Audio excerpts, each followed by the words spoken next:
정청래 당대표의 속개 선언으로 더불어민주당 제163차 최고위원회의를 속개하겠습니다. 네, 회의를 속개하겠습니다. 먼저 정청래 당대표의 모의 발언을 듣겠습니다. 누군가 유엔이 이룬 성취가 무엇인지 묻는다면 대한민국의 80년 역사를 돌아보라. 어제 이재명 대통령의 유엔 총회 연설의 백미가 이 문장이 아닐까 저는 생각합니다. 우리 시각으로 오늘 새벽 1시 이재명 대통령의 유엔 총회 기조연설이 있었습니다. 대한민국이 이루는 눈부신 경제 성장과 민주주의 발전의 성과를 세계 만방에 알리면서도 그 과정에서의 경험과 노하우를 아낌없이 나눔으로써 인류 전체의 공동 번영을 이끄는 자신감 있고 당당한 연설이었습니다. 대한민국은 평화 공존, 공동 성장의 한반도를 향한 새로운 여정을 시작하겠다. END, 이니셔티브, 관계 정상화, 비핵화로 한반도의 냉전을 끝내고 세계 평화와 번영에 기여하기 위한 책임과 역할을 다하겠다는 한반도 평화해법은 역시 이재명 대통령임을 전 세계에 보여주었습니다. 올해는 광복 80주년이자 유엔 창설 80주년이기 때문에 더 의미가 남다른 기조연설이었다고 생각합니다. 평화, 인권, 지속가능 발전이라는 유엔의 핵심 의제에 하나도 빠짐없이 완벽하게 일치하는 나라가 바로 대한민국이기 때문에 그렇습니다. 우리 국민들은 식민지와 전쟁의 폐허 속에서도 맨주먹으로 한강의 기적을 이뤄냈습니다. 군사독재 정권의 탄압에도 굴하지 않고 이 땅의 민주주의를 지켜냈습니다. 분단의 고통을 딛고 한반도 평화를 위한 노력을 쉼없이 이어왔습니다. 전 세계가 주목하고 앞다퉈 노하우를 배워가는 1등 모범 국가 우리 대한민국이라는 것이 정말 자랑스럽습니다. 우리 국민들의 저력이 정말로 존경스럽습니다. 12.3 비상계엄을 극복하고 빛의 혁명으로 대한민국 민주주의의 저력을 세계 만방에 알린 이재명 대통령의 빛나는 외교에 감사드립니다. 이재명 대통령은 24일에는 유엔 안전보장이사회 토의 주제를 비롯해 세계 정상들과의 회담을 연달아 가질 예정이고 25일에는 뉴욕 월가에서 열리는 대한민국 투자 서밋에 참석해 직접 한국의 경제정책을 소개하며 코리아 프리미엄을 적극 홍보할 예정입니다. 그야말로 몸이 두 개여도 모자랄 만큼의 빡빡한 일정입니다. 국익중심 실용 외교란 무엇인가? 한 국가를 책임지는 지도자다움이란 무엇인가의 정석을 보여주고 있다고 생각합니다. 전무후무한 압도적 성과를 거두는 성공적인 방미 일정이 되기를 기대합니다. 12.3 비상계엄 내란이 성공하여 노상원 수첩대로 이재명 대통령과 제가 마치 죽었으면 좋겠다는 취지의 발언, 제발 그랬으면 좋았을걸 의 사망기원 국민의힘 송원석 원내대표가 조의대 청문회를 두고 9월 30일은 대한민국 삼권 분립 사망일이자 국회 사망일로 역사에 기록될 것이라고 말했습니다. 과연 그런가? 불과 4년 전 국민의힘은 김명수 대법원장에게 사퇴하라며 대법원에 몰려가 온갖 행패를 다 부렸습니다. 내로남불 적반하장 그 현장을 먼저 보시겠습니다. 이와 같은 직권 남용은 여당의 정책을 법 위반이다.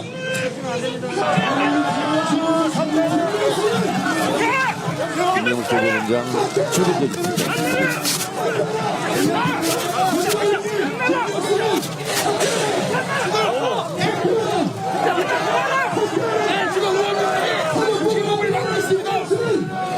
저것이 국민의힘의 민낯입니다. 김명수를 구속하라! 김명수를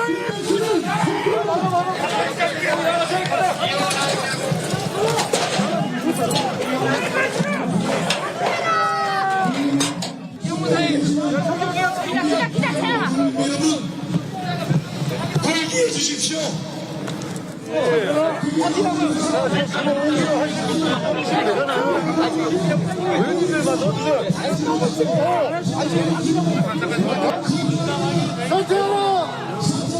사퇴하라! 사퇴하라!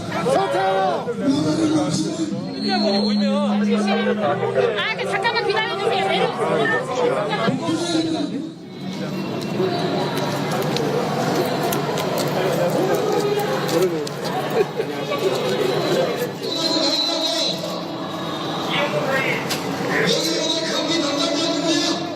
김명수 대법원장에게 다시 한번 사퇴할 것을 정중하게 그리고 강력하게 요구했습니다. 송원석 원내대표의 말대로 2021년 4월 23일은 삼권 분립 사망일입니다. 이 아수라장에서 국민의힘 의원들이 보인 추태가 아름다운지 국민의힘 초선 의원들은 가만히 있지 말고 오선 나경원, 김기현 의원에게 물어보기 바랍니다. 조희대 청문회는 제가 법사위원장이었던 5월 7일 조희대 대법원장 등 사법부의 대선 개입 의혹 진상규명 청문회 실시 계획서를 채택했고 5월 14일 오전 10시 청문회가 실시된 바 있습니다. 당시 조희대 등 주요 증인들이 불출석했기 때문에 다시 조희대 청문회를 여는 것이 새삼스러울 것은 없습니다. 지금 국민의힘과 언론들이 조희대 청문회를 두고 삼권 분립 사망 운운하는 것은 역사의 코미디입니다. 진짜 삼권 분립을 사망시킨 사례를 보겠습니다. 3.15 부정선거로 이승만 대통령이 쫓겨났습니다. 이것이 삼권 분립 사망입니다. 가장 심하게 삼권 분립을 사망시킨 것은 박정희 대통령의 유신헌법, 유신독재였습니다. 박정희의 유신독재는 입법부에 유정의 국회의원을 아예 임명까지 했습니다. 삼권 분립을 가장 잔인하게 훼손한 사례입니다. 전두환과 노태우 등의 신군부가 저지른 12.12 군사 쿠데타와 5.18 광주에서의 시민학살은 삼권 분립을 아예 사망시킨 것일 뿐만 아니라 대한민국 헌법 체계를 유린하고 국민의 생명을 앗아갔습니다. 이명박의 부정비리와 박근혜의 국정농단, 윤석열의 비상계엄은 헌법 유린 삼권 분립 훼손 그 자체로 대통령에서 쫓겨났습니다. 헌법 유린 삼권 분립 사망의 장본인들인 이승만, 박정희, 전두환, 노태우, 이명박, 박근혜, 윤석열은 모두 국민의힘 귀당 쪽이 배출한 대통령들 아닙니까? 부끄러운 줄 알아야지 어디다 대고 삼권 분립 사망 운운합니까? 우리 국민들은 헌법 유린 삼권 분립 훼손, 부정비리, 국정농단, 내란 사태 등 불의한 대통령들을 다 쫓아냈습니다. 대법원장이 뭐라고 이렇게 호들갑입니까? 추미애 법사위원장을 비롯한 법사위원들께서는 열심히 해주시기 바랍니다. 진짜 삼권 분립을 망가뜨린 사람은 삼권 분립 최후에 보루해야 할 조희대 대법원장의 대선 개입 의혹입니다. 조희대 청문회는 누구나 다 의심하듯이 대선을 코앞에 두고 대선 후보를 바꿔치기 할 수 있다는 오만과 자만이 부른 자업자득입니다. 조희대 대법원장 등 청문회 증인들은 국회 출석에 입법부의 권한 행사에 협조하시기 바랍니다. 그것이 삼권 분립의 정신을 실천하는 길입니다. 이상입니다. 김병기 원내대표의 발언이 있겠습니다. 내란 속의 윤석열의 보석은 절대 안 됩니다. 어제 윤석열이 특검 소환을 또 거부했습니다. 지난 7월 재구속 이후 벌써 6번째입니다. 12.3 내란 사태 이후로는 14번째 거부입니다. 내란 재판에도 10번 연속 불참했습니다. 그런데 보석을 청구했습니다. 자신을 풀어주면 재판과 특검에 성실히 임하겠다는 궤변을 늘어놓고 있습니다. 앞뒤도 분간 못하는 추태입니다. 사법부는 윤석열의 뻔뻔한 행태를 직시해야 합니다. 책임은 재판부에도 있습니다. 지기현 재판부가 직무유기 수준의 지연 재판을 이어온 결과 윤석열의 배짱만 키워줬습니다. 법은 명확합니다. 형사소송법은 사형이나 무기징역 범죄에는 보석을 허용할 수 없다고 규정하고 있습니다. 내란 속의 윤석열에게 보석은 법적으로도 국민 눈높이로도 절대 불가한 사항입니다. 오늘 26일 보석신문이 열립니다. 지기현 판사가 편법으로 윤석열을 석방한 전력이 있어 많은 국민께서 불신과 불안 가득한 시선으로 지켜보고 있습니다. 사법부는 국민의 시선을 불편하게만 생각해서는 안 됩니다. 왜 국민의 신뢰를 잃었는지 성찰하는 게 먼저입니다. 사법부는 내란을 끝내고 정의와 민주주의를 지킬 의지가 있다면 행동으로 증명해야 합니다. 직위원 재판부의 교체, 그것이 신뢰 회복의 시작일 수 있습니다. 민주당은 홈플러스 정상화에 전력을 다하겠습니다. 지난주 홈플러스 대주주 MBK 파트너스 김병주 회장을 직접 만났습니다. 11월 매수자 협상 끝날 때까지 폐점을 중단하겠다는 약속을 받았습니다. 그런데 폐점이 보류된 지점의 입점업체 관계자로부터 보상금 지급 논의 중단을 통보받았다는 소식을 들었습니다. 폐점을 미뤘다고 이미 발생한 피해까지 외면하면 되겠습니까? 절대로 묵과할 수 없는 문제입니다. 바로 홈플러스 측에 항의했고 시정하겠다는 답변을 받았습니다. 민주당은 현장과 계속 소통하면서 피해 최소화와 점포 정상화를 위해 할 수 있는 모든 일을 다하겠습니다. 홈플러스 사태는 관련 당사자 피해를 최소화하고 삶의 터전을 지키기 위해 당 차원의 관심과 노력을 기울여온 현안 문제입니다. 당 홈플러스 TF와 을지로위원회는 세부적인 점포 유지 방안과 이행 계획을 책임지고 검토하고 있습니다. 대기업 납품업체의 물품 공급 문제 등 정상화에 필요한 조치에 범정부 차원의 지원 방안도 검토할 예정입니다. 수천 개의 중소업체와 수만 명의 생계가 달린 문제입니다. 이번 사태에 대한 민주당의 진심이 모든 관련 당사자분들께 전달되길 바랍니다. 민주당은 정부와 함께 정상화 방안을 마련하고 필요한 지원을 아끼지 않겠습니다. 대한민국의 노동자와 중소상공인의 삶을 끝까지 지키겠다는 각오로 전력을 다하겠습니다. 이상입니다. 다음으로 전현희 최고위원의 발언이 있겠습니다. 세계를 선도할 K 대한민국이 돌아왔습니다. 이재명 대통령의 유엔 총회 기조연설은 내란의 상흔을 딛고 일어선 대한민국의 민주주의의 복귀를 알린 컴백 무대였습니다. 과거 유엔의 지원에 힘입은 대한민국이 이제 회복과 성장을 주도하는 선도국이 되었음을 천명한 세계인의 심금을 울리는 명연설이었습니다.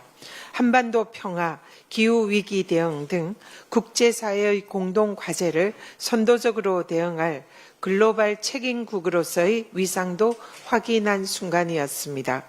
이번 유엔 총회가 국익 중심 실용 외교에 힘입어 대한민국 외교의 영토를 확장하는 계기가 되기를 기대합니다.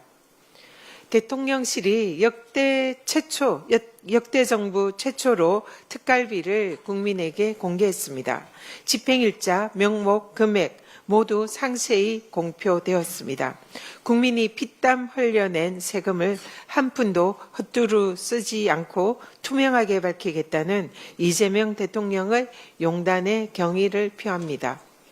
그동안 국가기밀이라는 이유로 원천 비공개된 대통령실의 특갈비는 용처를 알 수 없는 그야말로 깜깜이 예산이었습니다. 이번 공개는 이재명 정부뿐만 아니라 이후 정부들의 공정하고 투명한 예산 운영의 척도가 될 것이라 확신합니다.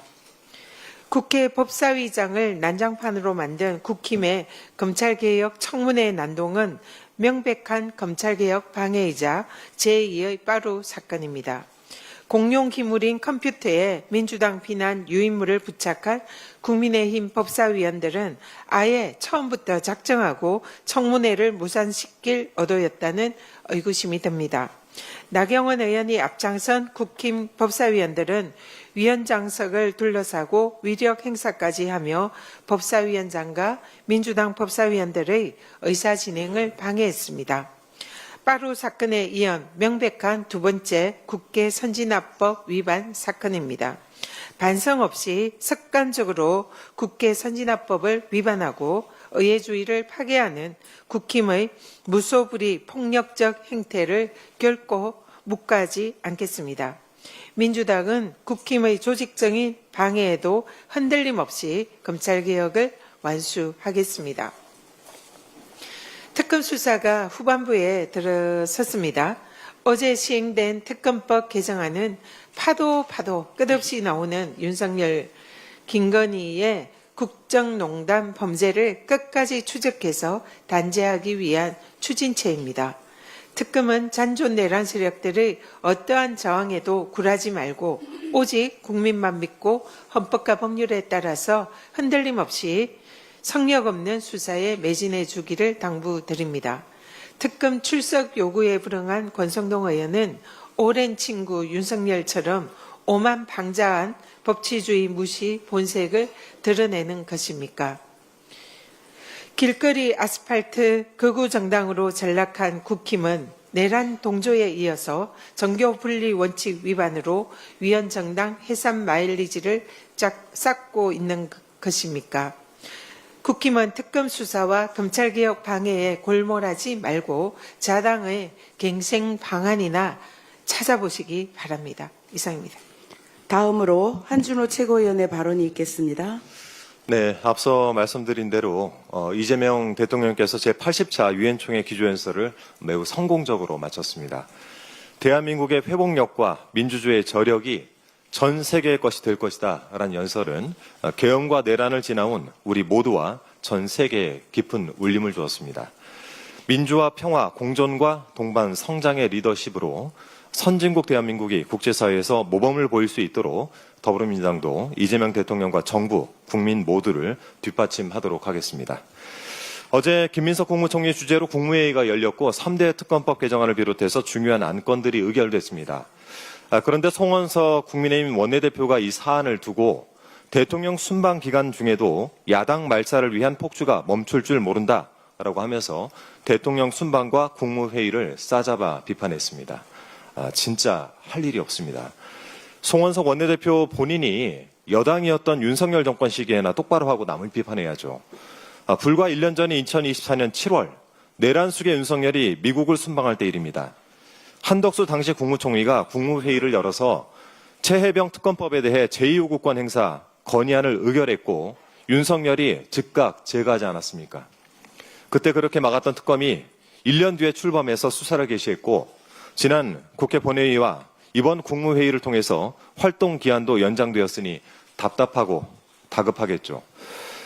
국민의힘이 3대 특검을 아무리 민주당 특검이라고 억지를 부려도 과거 윤석열의 정치검찰이 그랬던 것처럼 억지 수사에 조작 기소를 하지는 않을 것입니다.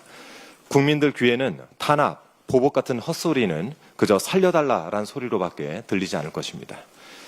어제 서울중앙지법에서 계엄 해제 의결 방해 의혹과 관련해서 공판전 증인 신문이 있었는데요.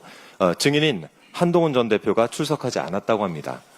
나오라는 법원에는 가지도 않은 자가 2차례에 걸쳐서 발송된 소환장에는 이 폐문 부재로 몰수해 하더니 그제부터 거제시를 시작으로 열흘살이 전국 투어를 한다니까 기가 찰 노릇입니다. 소환장 안 받으려고 기를 쓰는 건가 싶기도 하고요. 웃기지도 않지만 이 계엄 해제에 앞장섰다라면서 큰 소리를 치던 사람이 정작 증언을 회피하고 있으니 꼴이 우스워지는 것입니다.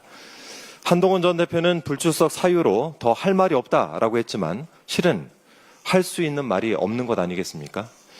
어제 보도에 따르면 계엄 선포 직전 한동훈 전 대표와 홍철호 전 대통령실 정무수석 간 통화 기록을 내란 특검팀이 파악했다라는 내용이 있었는데요.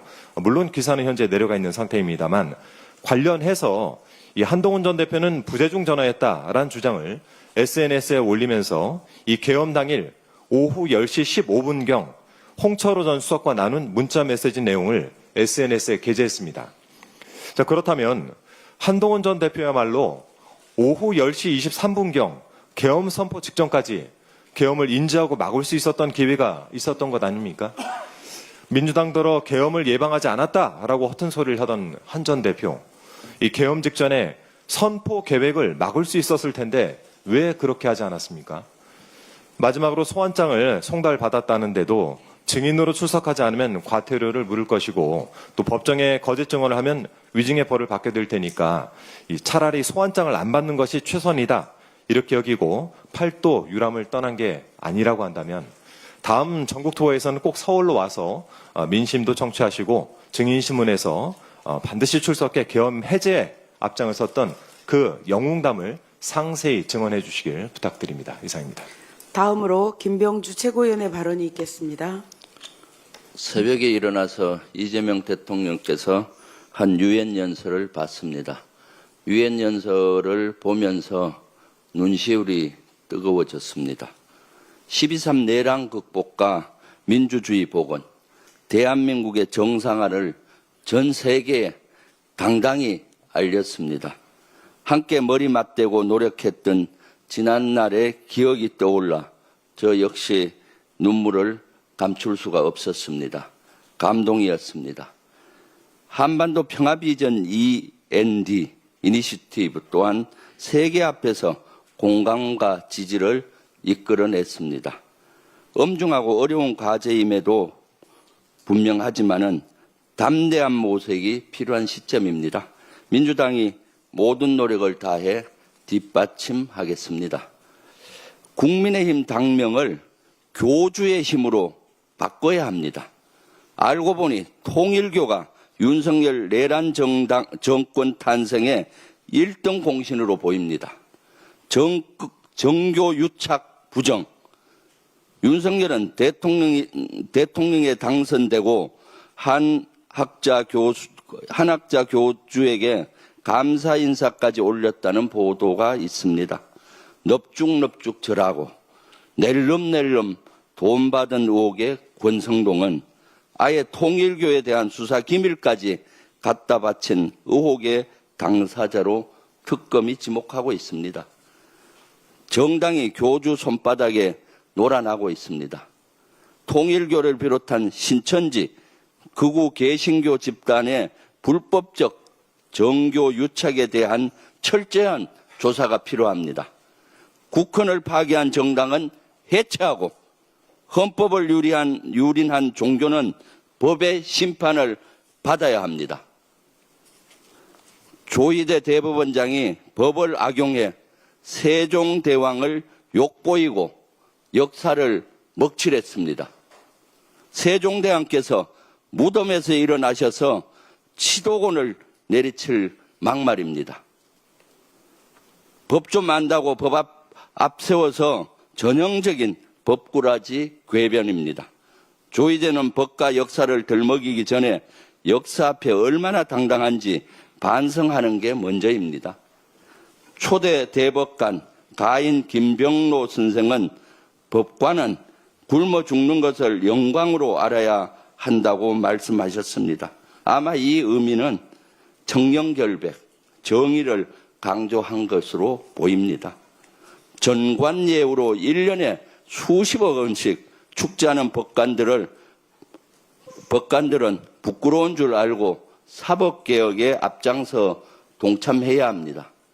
조희대 대법원장의 사퇴는 대한민국 법 역사에 정의를 세우는 일입니다.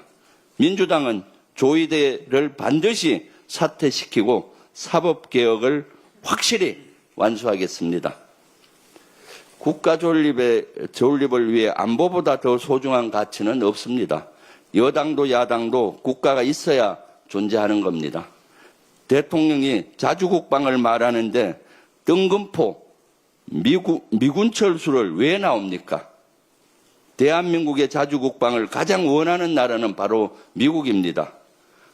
한미 국방장관 회담, 한미 안보협의회의 SCM과 한미 합참의장 회의인 MCM 때마다 미국은 한국군이 군사능력을 강화해야 할 핵심 목록을 정해서 우리 측에 제공하고 이것을 강화하도록 요구합니다. 자주국방을 요구하는 것입니다. 또한 미국이 내걸고 있는 전작권 조건도 우리의 군사력 강화가 들어 있습니다. 군사력 강화, 자주국방이 돼야 전작권을 넘기겠다는 겁니다. 트럼프는 어떻습니까? 트럼프 대통령이 GDP 대비 3.5% 국방비 증액을 요구하는 것 또한 자주국방을 강화하는 것입니다. 그런데도 이렇게 자주국방하겠다는 대통령에게 한미 동맹을 낸다고 주장하는 세력들이 있습니다. 동북아 평화 번영을 위해서도 주한미군 주둔은 필요합니다. 주한미군에 대한 한국과 미국의 입장은 정확히 일치합니다. 자주국방은 철저한 군의 혁신이 함께해야 합니다. AI 전투로봇, 무장 자율 드론, 유무인 복합 첨단 무기체계 구축 등 스마트 정예 강국 재편이 자주국방의 핵심입니다. 이재명 대통령의 뜻입니다. 민주당은 흔들림 없는 확고한 안보 태세로 강력한 자주국방을 실현하겠습니다. 감사합니다. 다음으로 이현주 최고위원의 발언이 있겠습니다.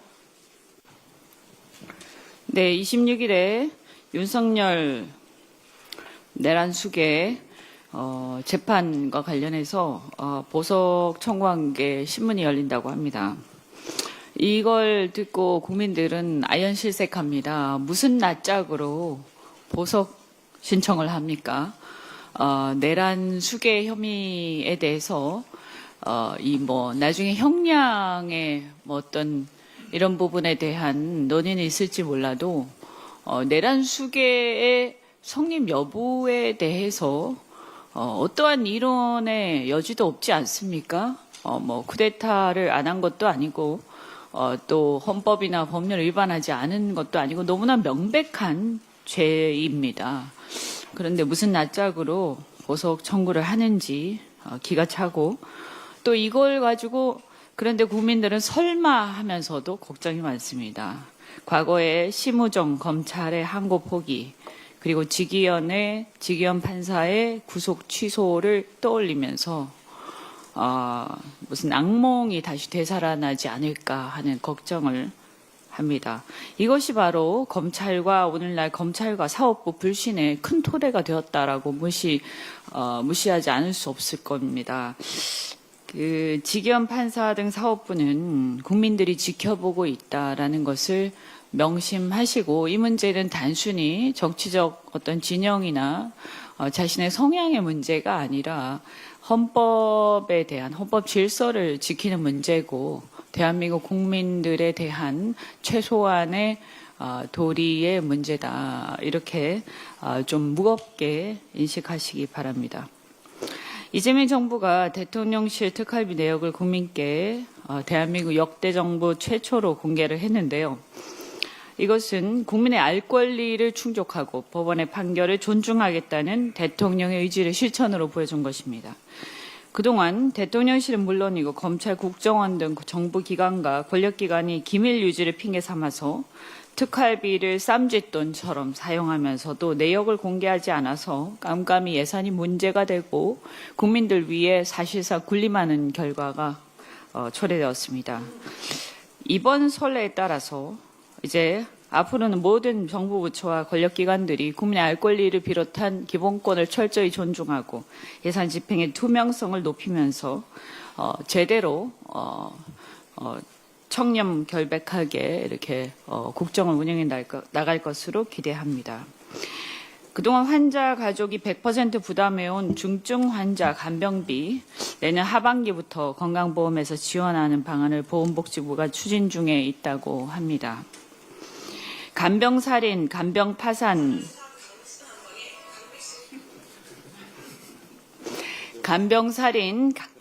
간병파산 등이 사회적 문제가 될 만큼 환자나 가족들에게 매우 절실했던 부분입니다. 복지정책이 무분별하게 확대하는 것이 바람직한 것은 아닙니다. 하지만 이 중증 환자 간병급여화 자체는 우리 공동체를 위해서 국가가 최후의 보루로서 공적 영역에서 함께 책임지도록 유도하는 것이 맞다라고 생각하고 이번 정책을 정말 환영하는 많은 고통 겪고 있는 가족들이 있을 거라고 생각합니다. 다만 본인 부담을 30%까지 낮추려면 2030년까지 6조 5천억가량의 재정 투입이 불가피해서 재정 부담이 커질 것입니다. 따라서 건강보험 재정 재구조화와 혁신 플랜 없이는 자칫 미래 세대에게 부담을 떠넘기는 결과가 되어서 건강보험의 지속 가능성이 굉장히 심각해질 수 있다, 이렇게 생각합니다. 그래서 젊은 세대에게 부담을 떠넘기지 않도록 지속 가능한 정책이 되려면 건강보험이 국내외 자본시장에 투자하는 그 수익률을 높여서 전략적 투자자로서의 역할을 제대로 제도화하고 불필요한 급여 수요 등을 과감하게 축소해서 예산을 혁신적으로 재편해야 합니다. 국민적 합의를 통해서 요율 조정을 공론화하거나 건보공단 관련 부처가 다각적 노력을 통해서 책임성 있는 대안을 꼭 마련해 주시기를 기대합니다. 마지막으로 이재명 정부의 금융감독 체계 개편, 또 이 법안들 처리가 나와 있습니다. 금융감독 체계 개편은 금융경쟁력 강화를 위해서 한국 경제 선진화를 위해서 반드시 필요하다, 이렇게 생각하고 금융정책과 금융감독 기능을 분리하고 소비자 보호를 강화한다는 방향성에 굉장히 타당하고 저도 깊이 공감합니다. 그런데 시간이 별로 없긴 하지만 이것만은 조금 지적을 했으면 합니다. 우려되는 지점이 있어서요. 신설 예정인 금감위 산하에 130명 가량의 공무원으로 구성된 사무처 조직이 그대로 존치가 된다고 하고요. 그다음에 공무원 조직인 금감위가 민간기구인 감독원과 금감원과 금소원 상위에 위치해서 지휘감독하는 구조로 되어 있습니다. 또 금감위 산하에 금융소비자보호위원회를 설치를 해서 금융소비자보호원을 지휘감독하게 하는 또 옥상옥 구조가 있고요. 금감위 사무처에 금융소비자보호국을 설치하면서 재정경제부의 금융소비자정책관을 또 별도로 설치하는 이렇게 중복적인 부분들이 있는데 사소한 걸로 보일 수도 있습니다만 이것을 보면 우리가 이러한 어떤 제조업 중심의 대한민국이 앞으로 서비스 산업이 선진화되는 데 있어서 금융 서비스 산업이 발달하는 굉장히 중요하고 금융 감독의 독립성과 전문성을 강화하는 것이 본래의 취지가 아닌가, 이렇게 생각하는데 이게 혹시 훼손될 우려가 있지 않은가 걱정이 되고, 특히 모피아의 자리만 늘어나고 관치금융이 혹시 강화되지 않을까 우려가 됩니다. 얼마 시간이 남지 않았지만 한번 좀 살펴보시기 바랍니다. 이상입니다. 다음으로 황명선 최고위원의 발언이 있겠습니다. 네, 이재명 대통령의 유엔 총회 기조연설은 민주 대한민국이 세계 앞에 완전히 복귀했음을 증명했습니다. 대통령께서는 주권을 지켜낸 민주공화국의 주인 대한국민을 대표해 빛의 혁명으로 회복한 민주주의를 세계와 함께 나누겠다. 민주주의를 회복한 대한국민이 세계 시민의 등불이 될 것이라고 전 세계에 천명했습니다.